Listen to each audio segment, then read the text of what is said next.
Assalamualaikum warahmatullahi wabarakatuh. Bismillahirrahmanirrahim. Alhamdulillahirabbil alamin wassalatu wassalamu ala asyrafil anbiya'i wal mursalin sayyidina wa maulana Muhammadin wa ala alihi wa ashabihi ajmain. Wala haula wala quwata illa billahil aliyyil azim. Amma ba'd. Hadratal muhtaramin, para tamu undangan, para hadirin hadirat yang dirahmati Allah Subhanahu wa taala.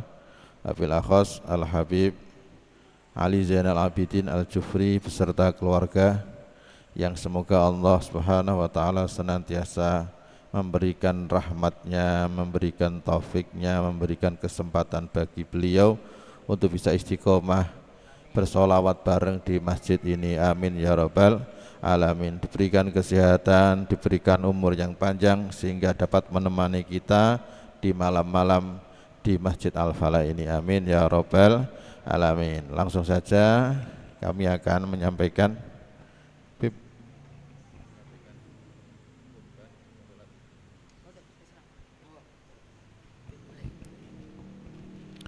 Alhamdulillah, pada kesempatan ini sebentar lagi kita akan memasuki yang namanya Idul Adha atau Idul Kurban, sehingga hari rayanya disebut dengan hari raya Idul Adha atau hari raya kurban. Di dalam kitab fikih ini disebutkan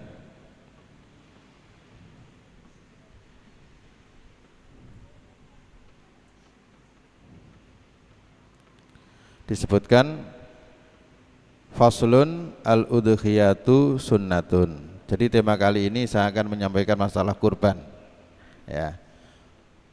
Jadi di dalam fikih itu ada bab khusus membahas tentang al-udhiyah atau kita berkorban. Yang perlu kita pahami, al-udhiyatu sunnatun. Berkorban itu hukumnya sunnah. Dari para ulama, sunnah ini yang dimaksudkan adalah sunnatun muakkadatun, sunnah yang kuat. Ya, sunnah apa? Muakkadatun, sunnah yang kuat. Artinya sunnah yang kuat itu sunnah yang mendekati wajib, ya, mendekati wajib, naiknya itu mendekati wajib, masih belum wajib, tetapi di atas sunnah biasa. Makanya para ulama ini menyebutkan sunnah muakkadah. Oleh karena itu bagi yang mampu makruh kalau meninggalkan berkorban. Ini bagi yang mampu tapi ya. Jadi bagi yang mampu itu makruh meninggalkan kurban. Ya. Tapi ini bagi yang mampu. Kalau bagi yang tidak mampu ya berarti tidak terkena khitab. Makanya para ulama menyebutkan sunnatun muakkadatun. Saking sunnahnya kurban ini disembelih pada hari yang telah ditentukan. Menawi panjenengan memahami sebenarnya kurban itu ya sedekah. Jenengan memberikan uang kepada seseorang juga namanya sedekah. Akan tetapi ini memiliki kekhususian. Kalau ada ibadah yang dikeluarkan, sedekah yang dikeluarkan pada hari tertentu, pasti ada nilai lebih daripada hari-hari biasa. Oleh karena itu misalnya begini, kira-kira kalau korban sekarang beli kambingnya atau patungan sapinya berapa? Iurannya berapa? Berapa? 3,5 juta ya? 3,5 juta, ada yang promo agak miring 3,25, ada yang miring lagi 3,0 ya. Ya, ada uang, ada barang, tergantung sapinya mau besar apa kecil. Misalnya jenengan korban iuran 3,5 juta. Tapi digunakan untuk korban, sama-sama mengeluarkan uang 3,5 juta. Dibandingkan jenengan misalnya nun sewu sedekah pagi atau Jum'ah berkah misalnya, Sama-sama jenengan membeli nasi sebanyak senilai 3,5 juta. Sama-sama nilainya 3,5 juta. Itu lebih utama mana? Maka dikatakan lebih utama berkorban. Ya. Atau misalnya begini, Pak, lapo Pak ribet-ribet korban. Wis kula lak pesen daging ning pasar wae. Daging sebanyak 3,5 juta dan saya bagikan ke tetangga-tetangga. Maka tetap nilainya lebih utama korban, meskipun sama-sama mengeluarkan uang berapa? 3,5 juta. Makanya kurban itu dalam fikih disebut sunnatun muakkadatun. Kalau bisa bagi yang mampu jangan pernah meninggalkan berkorban. Kalau meninggalkan bagi yang mampu maka terkena hukum apa? Makruh. Ngoten nggih? Makruh. Ada lagi ulama yang menyebut al-udhiyah sunnatu kifayah. Nah ini ya. Jadi berkorban itu hukumnya sunnah kifayah. Ada yang tahu nggak sunnah kifayah itu apa? Paling-paling kita sering kali mendengar apa? Fardu kifayah ya. Jadi kalau di fardu ada istilah fardu ain seperti sholat maktubah, ada fardu kifayah seperti sholat jenazah. Ini tidak ini sama. Jadi ada yang disebut dengan sunnatul ain, sunnah ain, ada juga sunnah kifayah. Ada itu ya. Tapi jarang memang. Jarang yang mengulik-ngulik tentang sunnah ain dan sunnah kifayah. Sunnah ain itu apa ya? Sunnah ain ya seperti panjenengan sholat duha, sholat witir, sholat qobliyah ba'diyah. Itu namanya sunnah apa Pak? Ain. Jadi yang kena tuntutan itu pribadi orang, ya pribadi orang. Lah kalau ini kurban ini namanya sunnah kifayah. Sunnah, memang sunnah kifayah itu tidak banyak sebanyak sunnah ain. Ya, bagaimana maksudnya sunnah kifayah ini? Jadi begini, korban itu disunahkan setiap keluarga satu rumah itu disunahkan mengeluarkan korban. Jadi satu rumah, misalnya satu rumah yang namanya bertempat tinggal di rumah itu berapa orang, misalnya ada ayah, ada ibu, ada kakek, ada nenek, misalnya kadang kumpul ya. Kemudian ada anak-anak misalnya. Jadi satu rumah itu terkena tuntutan mengeluarkan korban satu saja. Ya, mengeluarkan korban satu saja. Kalau diantara mereka yang hidup di rumah itu ada satu yang mengeluarkan korban, maka gugur, makruh bagi mereka yang tidak mengeluarkan korban. Nah itu namanya sunnah apa? Kifayah. Jadi prinsip saya begini, satu rumah itu lebih utama mengeluarkan korban setiap tahun meskipun giliran. Besok ayahnya, besok lagi ibunya, besok lagi kakeknya, besok lagi neneknya, besok lagi anak-anaknya, habis muter lagi. Dan itu lebih utama daripada nun sewu. Kadang hari ini beli 1 ekor sapi untuk 7 orang dalam satu keluarga itu ya. Kemudian setelah membeli 1 ekor sapi itu mari ngono prei sampai 7 tahun wis gak korban maneh gitu ya. Prei gak korban maneh sampai entek wong iki 7 tahun meneh lagi korban. Itu lebih utama mana? Lebih utama setiap tahun mengeluarkan korban satu hingga 7 tahun itu lebih utama daripada langsung tuku sapi kanggo wong 7 mari ngono leren 7 tahun. Ya. Itu yang dimaksud apa Pak? Sunnah kifayah. Saya contohkan misalnya, Gun sewu, jenengan nate dahar nampanan, pakai nampan, talam. Ya. Pernah Pak? Orang yang makan bersama dalam talam, dalam satu nampan, biasanya dikeruyuk-keruyuk sama 7 anak atau 7 orang atau kadang 2 atau 3. Kalau orang itu makannya bersama, maka baca basmalahnya, doanya itu juga terkena hukum sunnah kifayah. Maka kalau salah satu di antara 7 orang yang makan talam ini tadi, makan nasi di bareng-bareng tadi itu, kok sudah ada yang baca bismillah dan doa, maka cukup bagi yang lainnya tidak usah basmalah doa. Maka itu namanya apa Pak? Sunnah kifayah. Enggak perlu langsung bareng-bareng. Saya contohkan lagi, contoh sunnah kifayah. Jenengan bersepuluh, jenengan ber-20 atau berapa, yang penting banyak orang, jenengan main ke temannya, yang salam berapa orang Pak? Yang uluk salam berapa orang? 1 apa 20 orang? Kira-kira kalau salam 20 orang gimana? Demo itu namanya ya. Jadi kalau jenengan 10 orang, 20 orang mau bertamu uluk salam, cukup 1 orang yang mewakili di antara mereka ber-20, lah itu namanya sunnah kifayah. Maka cukup 1 orang yang salam, dan tidak perlu 20 orang itu semuanya salam. Kira-kira kalau yang bertamu 100 orang terus salam bareng-bareng, kira-kira gimana malah? Loh, ono apa iku? Salam kok langsung 20, 100 wong kok salam kabeh. Jadi itu maksudnya sunnah kifayah. Ada saatnya kita itu per individu melakukannya, dan ada saatnya perwakilan di antara kita yang melakukannya. Itu namanya apa Pak? Sunnah kifayah. Jadi ada fardu ain, ada fardu kifayah.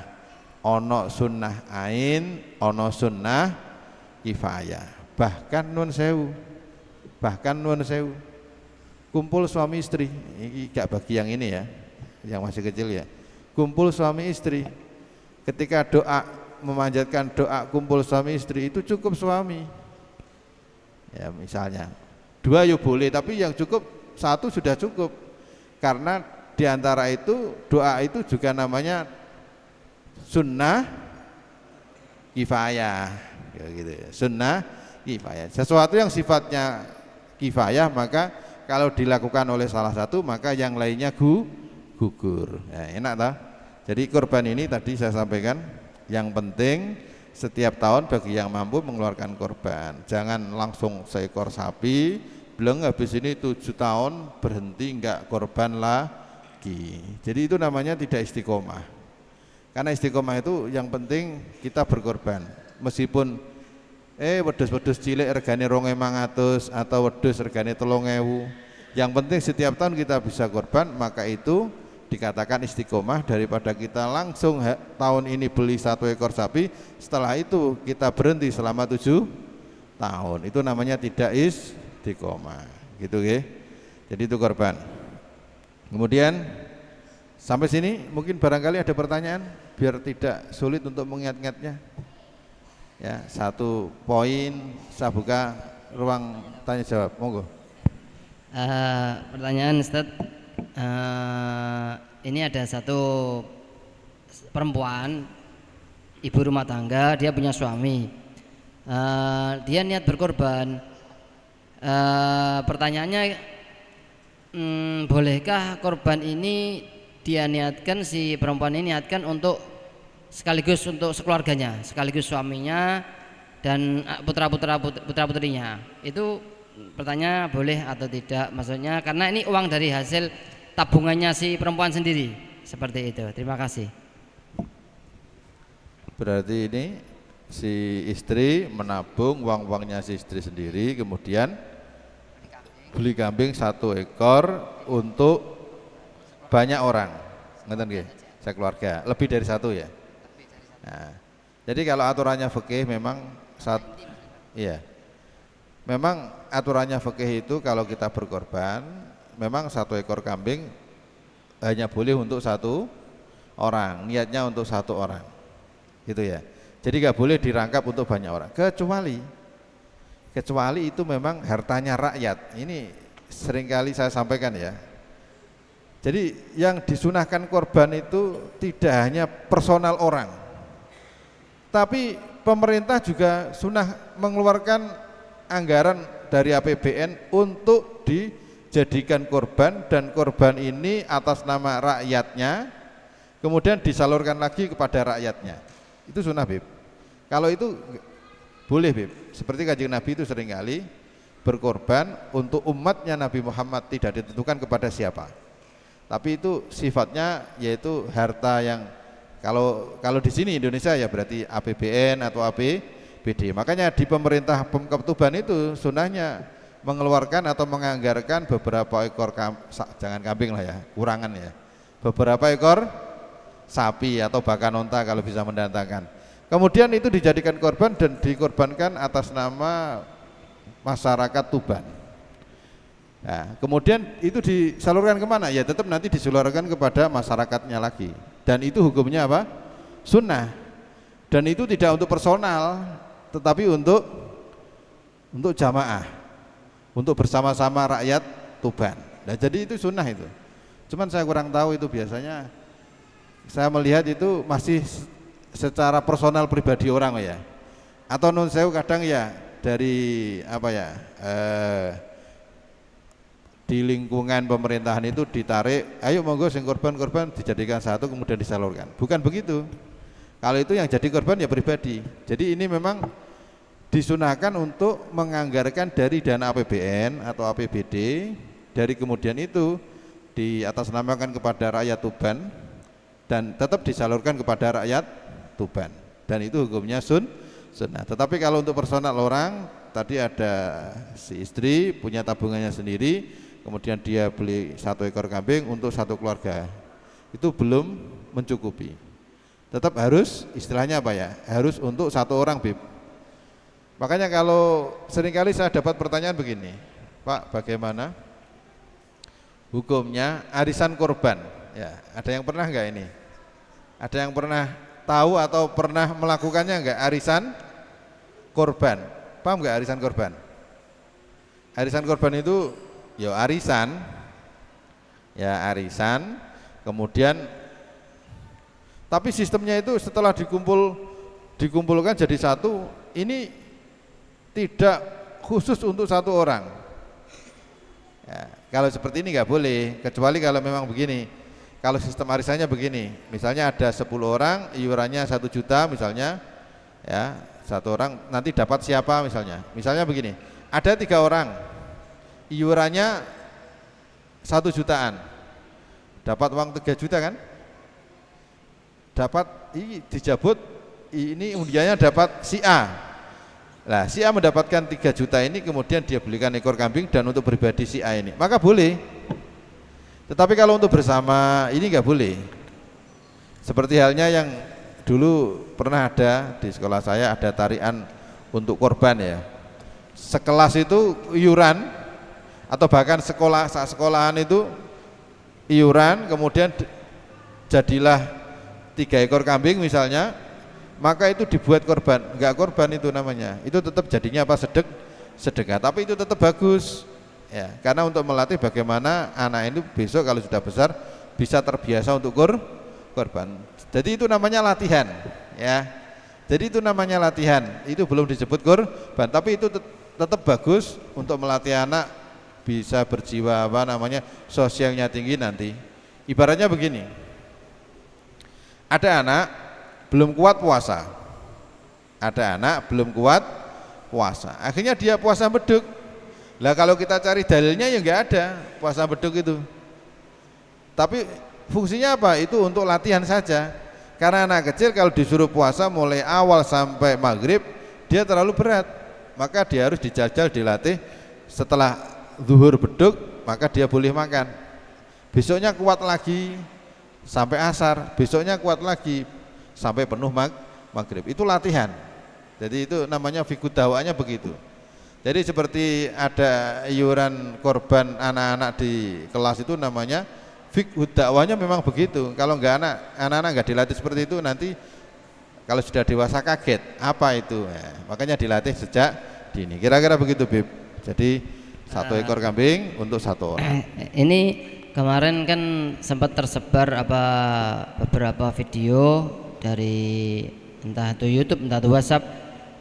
Jadi ada beberapa ustadz, jadi masalah korban ini beliau bilang tadi itu 1 kambing boleh untuk dijadikan korban, diniatkan untuk 1 keluarga. Maka itu si wanita tadi ini tanya seperti itu, apakah ini boleh? Tapi jawabannya yang di ustadznya tadi itu mengatakan boleh, karena Rasulullah SAW pernah meniatkan, tadi yang dikatakan Ustaz Ali, pernah meniatkan ya Allah terimalah korban Muhammad wa ummatuh, intinya maka Rasulullah SAW, maksudnya Rasulullah pernah berkorban untuk Rasulullah dan umat Rasulullah SAW yang tidak sempat berkorban. Itu dalilnya salah satunya seperti itu. Dan dalil keduanya katanya, ini saya mendengarnya saja, bukan akikah. Kalau akikah tidak boleh bersama-sama, harus satu orang satu, maksudnya laki-laki dua, perempuan satu, ya, itu khusus akikah. Tapi kalau berkorban katanya boleh untuk diniatkan untuk sekeluarga saja, keluarga inti maksudnya, bukan keluarga besar semua, misalnya mbah ini bukan, tapi ayah, ibu, anak, dah itu intinya, itu katanya seperti wallahu alam bisawab ya. Tapi ini yang jelas Ustaz Ali menjelaskan kalau korban mungkin lebih afdolnya seperti satu-satu Ustaz ya, gitu ya, satu orang ya, gitu seperti itu. Terima kasih. Mungkin pertanyaan yang lainnya. Ada lagi pertanyaan? Mungkin barangkali ada lagi pertanyaan. Kalau enggak saya yang bertanya gantian. Enggak ada?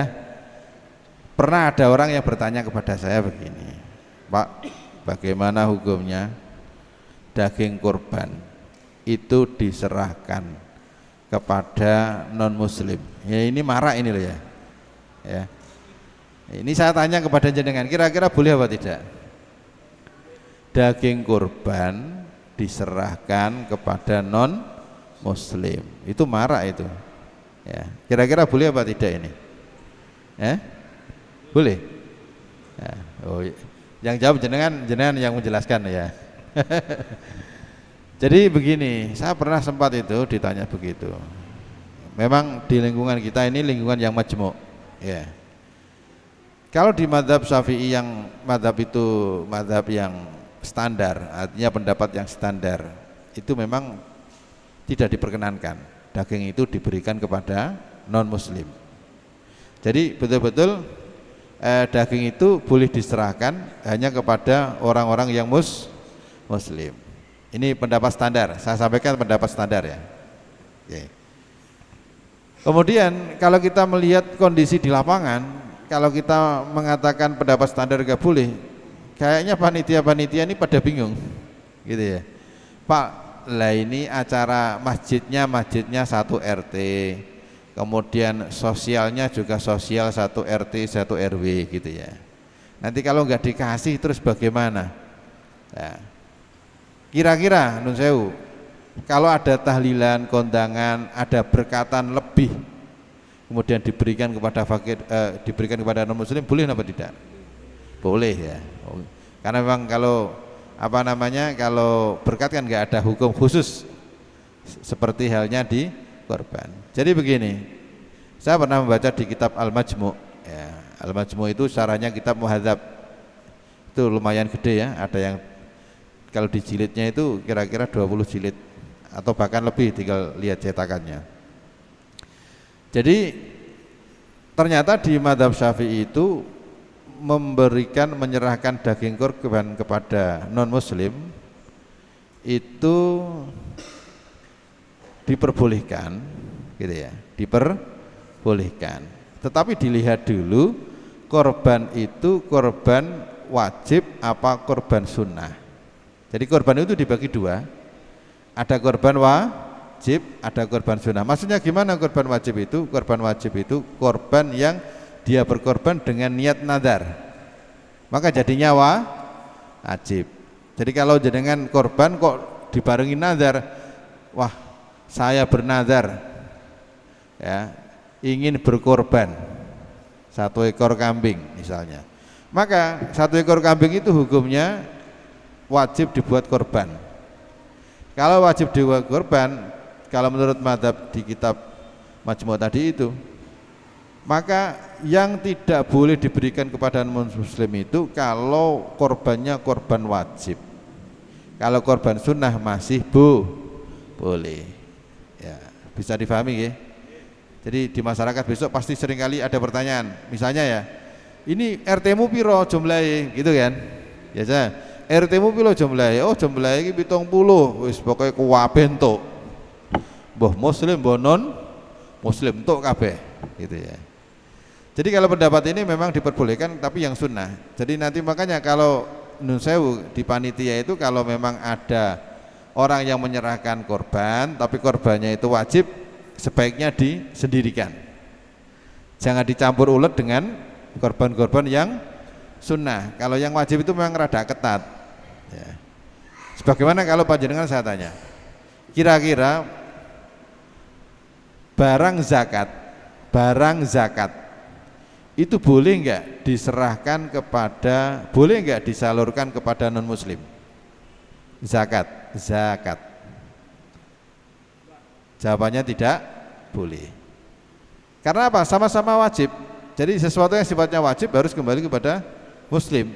Yang sunnah masih boleh disalurkan kepada non muslim. Makanya zakat itu enggak boleh diberikan kepada orang non muslim. Zakat. Ya, karena zakat hukumnya wajib. Kalau saya tanya, kira-kira kalau ada orang punya uang memberikan sesuatu atau amplop uang kepada non muslim, Mbah niki lho Mbah tak paringi arto hibahe kula hibah, kira-kira boleh gak?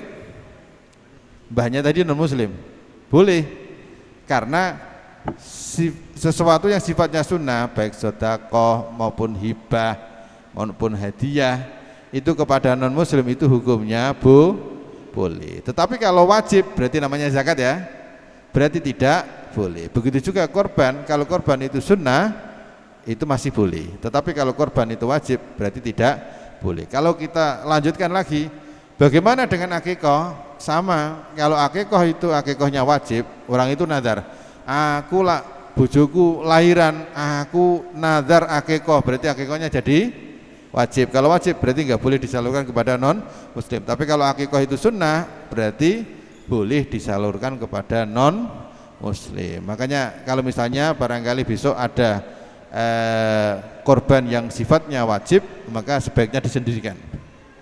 Ya, biar memang kalau memang disendirikan memang ada hak khusus untuk korban yang sifatnya wajib. Kira-kira begitu ya.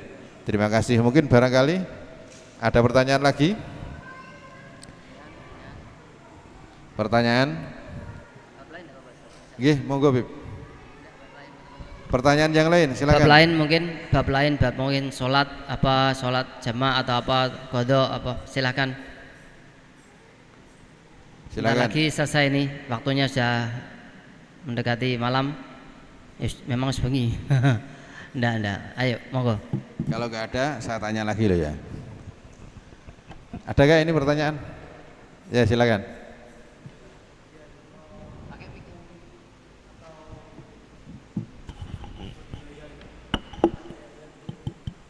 Ya, ini ada pertanyaan ya. Bagaimana hukumnya kulit dijadikan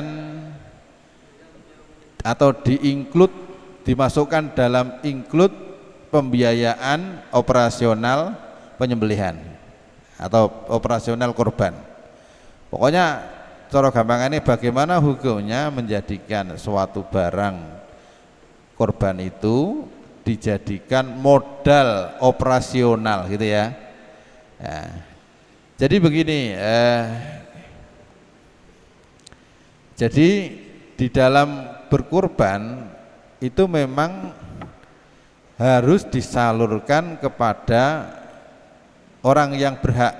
Berhak itu berarti bisa meliputi fakir miskin, boleh, ya memang harus, memang itu yang berhak. Kemudian juga boleh diserahkan kepada orang yang kaya juga. Ya. Jadi artinya korban itu, daging korban itu boleh diserahkan kepada fakir miskin atau orang kaya juga boleh. Tetapi bagaimana kalau sebagian daripada korban itu dijadikan modal untuk pembiayaan operasional ini? Maka atau dibilang bagaimana kalau menjual kulit gitu aja ya. Dijual kulitnya atau kulit ini minangka dadi opae tukang penyembelih atau ndase sapi wis sing nyembelih wis gak usah dikek duit diopain ndas sae gitu ya. Oke. Jadi yang semacam itu di fikih Syafi'i itu tidak boleh. Saya bicara fikih Syafi'iyah aja biar nggak bingung ya.